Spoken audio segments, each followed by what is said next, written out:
Moose Jaw was a territorial electoral district for the Legislative Assembly of Northwest Territories, Canada.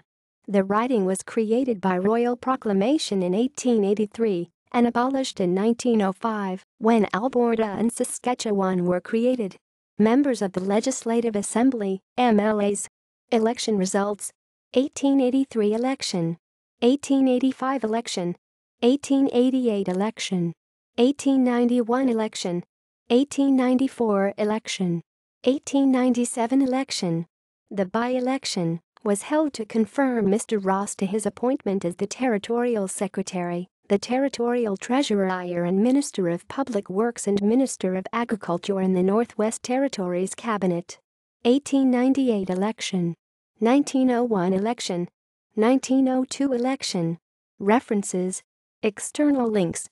Website of the Legislative Assembly of Northwest Territories.